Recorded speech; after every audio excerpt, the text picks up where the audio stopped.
Boxer Food Share is the university pantry here at Pacific University in Forest Grove. What we do is we hold hours, 8 to 5 on Monday and Tuesday, and 8 to 3 on the rest of the week, where students can come.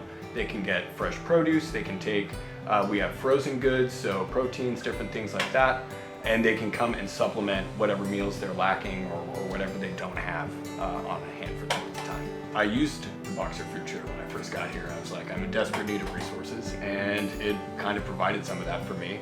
I think what is great is that students usually know where this place is already by touring the gardens, and it's a great way to open this space up to someone who may not know that we have this resource on campus, or where it is, or the fact that we have things in here that they may not have realized that we provide. So you get them through to take a look, and then after that it takes care of itself. We do grow food in the garden that we have put in here as well. So we've had potatoes. I think this year we had potatoes, corn. We had jalapeno peppers. So it's actually what we're chipotleing right now. It seemed like marriage made in heaven.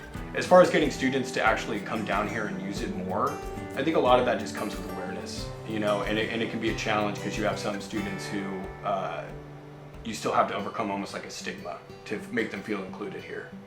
Not having to go through Oregon Food Bank, we now get to kind of set our own rules. We do a different sort of accounting on what we take in and what goes out.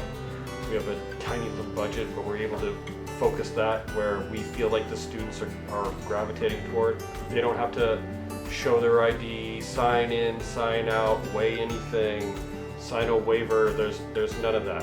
And since there's already something here that's not the food bank, it gives you another reason to be here. So it's removing those barriers makes this, I think, easier to utilize.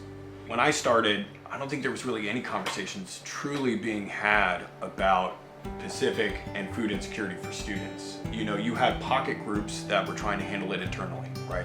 So you could look at athletes missing a third of all their meals, and Stoller internally trying to be like, how do we solve that?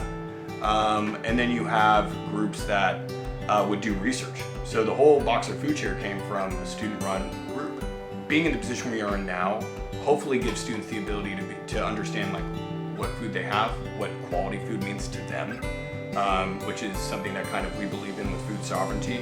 Having that kind of go all the way up and back down would be important. And what I mean by that is that the administration is also aware. Like, this is a big thing, and meal plans are challenging to navigate, and meal plans are shifting right now. And so understanding that students, you know, they care about where their food's coming from. It's important for them. They have a million reasons to be here. Food is the last thing they need to think about where it's going to come from.